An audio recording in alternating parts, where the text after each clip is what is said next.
దేహమా ఇక చాలు.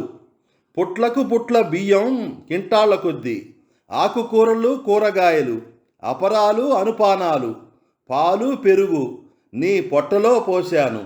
అయినా నీకొకింత తృప్తి లేదు. ఒక గంట ఆగే ఓర్పు లేదు.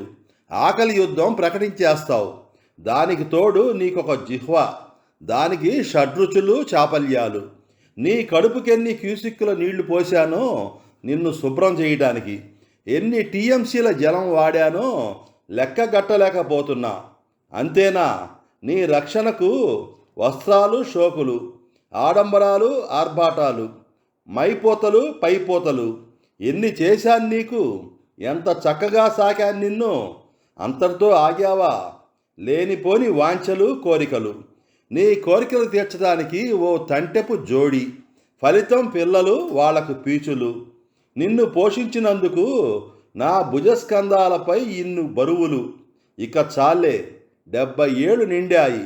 రుగ్మతలు రావచ్చు, రోగాలు పుట్టొచ్చు, పళ్ళు ఊడొచ్చు, కీళ్లు పట్టొచ్చు. నిన్నింకా మేపుతూ కాపాడుతూ నేనిక భరించలేను. ఇప్పటికే నీ భాగాలు కొన్ని అప్పుడప్పుడు పనిచేయవని మొరాయిస్తున్నాయి. రెండో బాల్యపు సంకేతాలు వస్తున్నాయి. నీతో చెలిమి ఎంతో నష్టం, నీతో ఉనికి బహు కష్టం. ఇక నువ్వు నేను ఒకటిగా ఉండాలనుకోవడం అత్యాశే. ఇక చాలు, వడిలిపో. నన్ను నన్నుగా ఉంచి నువ్వు నువ్వుగా పో. నాకు స్వేచ్ఛను ప్రసాదించు. నన్ను స్వతంత్రంగా బ్రతకని.